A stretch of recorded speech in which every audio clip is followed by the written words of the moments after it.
Good morning, everyone. Welcome to this new episode of Pablo Baglioni's podcast. Today we're joined by Dr. Sergio Raposeiras, a cardiologist at Alvaro Cunqueiro Hospital in Vigo. He presented the DAPA-TAVI trial at the American College of Cardiology in late March, which is the first independent study on dapagliflozin after percutaneous valve implantation.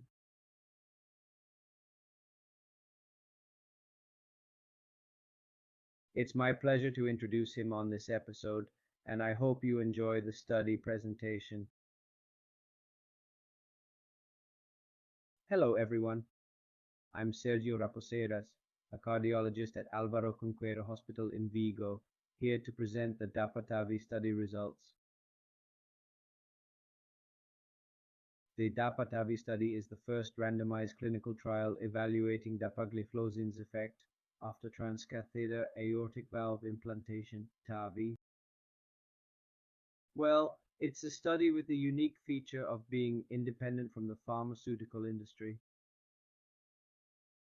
It wasn't funded by any lab, but promoted by the Spanish Society of Cardiology and the National Center for Cardiovascular Research in Madrid, CNIC, with funding from competitive grants.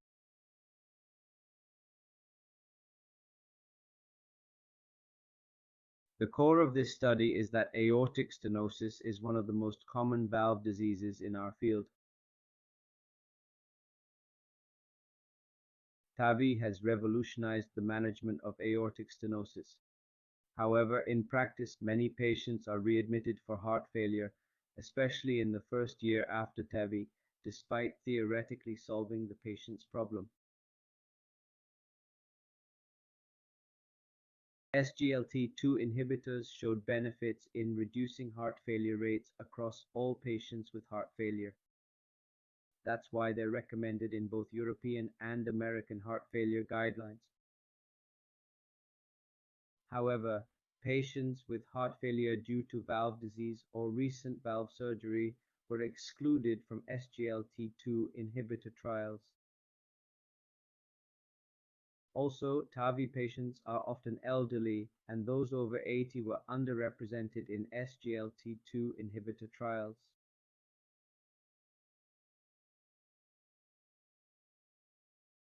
So, we needed evidence on SGLT2 inhibitor efficacy and safety in post-TAVI and elderly patients, right?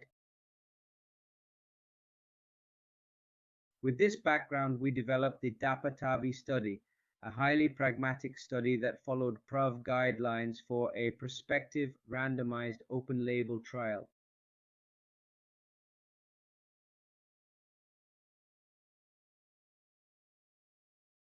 The researchers knew which drug each patient received, but were blinded when adjudicating events. In other words, the event adjudication committee didn't know the patient's treatment. In this study, patients were randomized 1-to-1 to receive dapagliflozin or not. There was no placebo. Patients either got the drug or they didn't. The drug was given early after TAVI, within the first 14 days post-procedure.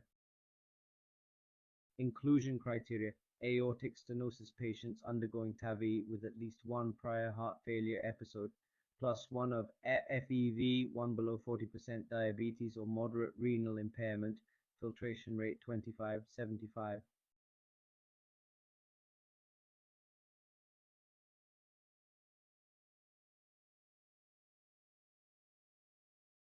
Main exclusion criteria: contraindications to SGLT2 inhibitors marked hypertension, BP 150th, severe renal failure, filtration 25, or recurrent chronic urinary tract infections.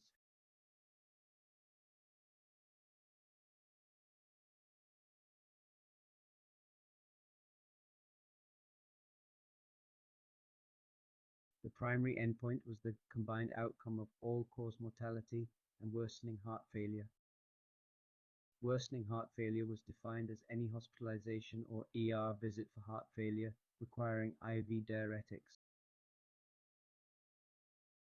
Secondary endpoints included the individual components of the primary endpoint,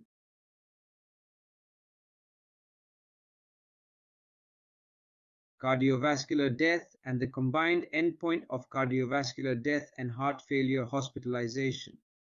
All events were evaluated at 3 months and 1 year for all patients.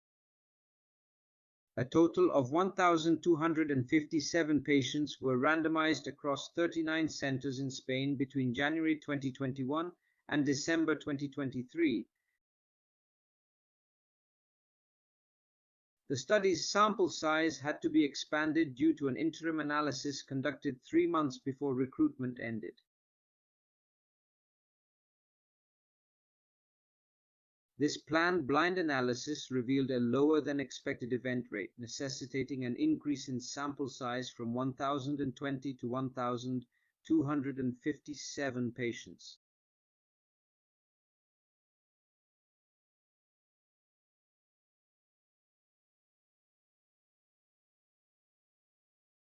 Of these total patients, 620 were in the dapagliflozin group, 637 in the control group, and 30 were excluded due to randomization issues, as they didn't strictly meet inclusion and exclusion criteria. 4 patients withdrew on their own, revoking consent, and 1 was lost to follow-up. The final study population comprised 605 patients in the dapagliflozin group and 617 in the control group.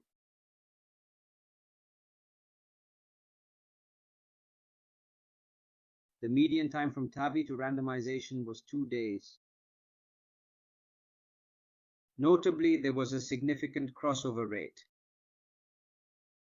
In the dapagliflozin group, it was 17%, while in the control non-dapagliflozin group, it was 7%.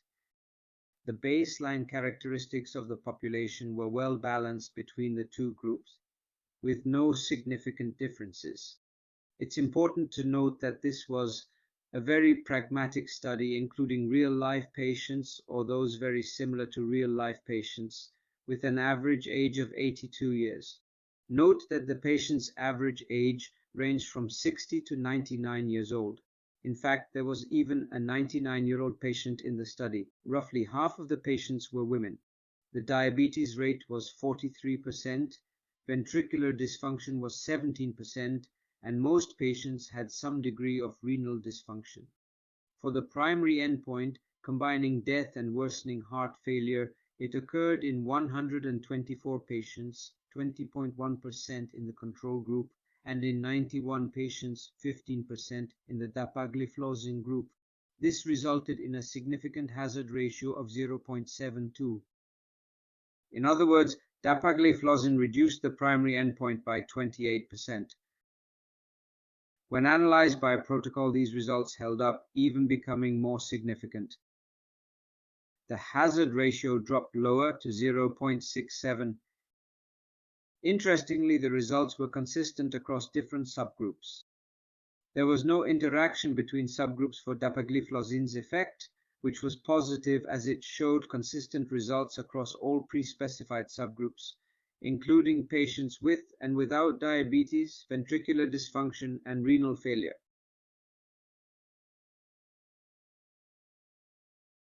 Regarding the primary endpoint components, we found no differences in all-cause mortality, but did for worsening heart failure.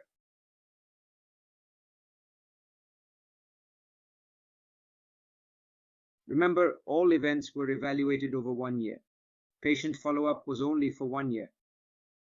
Regarding heart failure worsening, benefits were seen in both hospitalizations and ER visits for heart failure.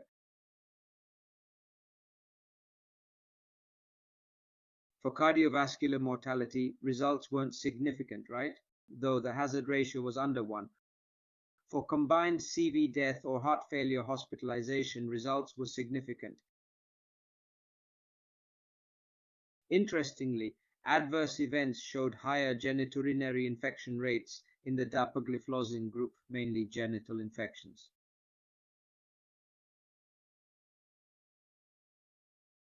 No differences in UTIs or severe UTIs requiring admission.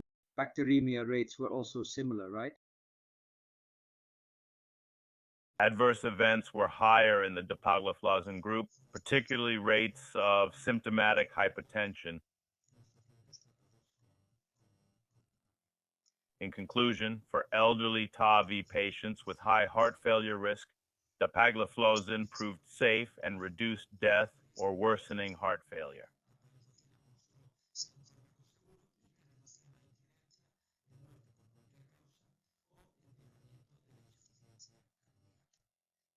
Now we'll leave you with our musical abstract, the DAPA-TAVI. Hope you enjoy it.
Hey, Alex.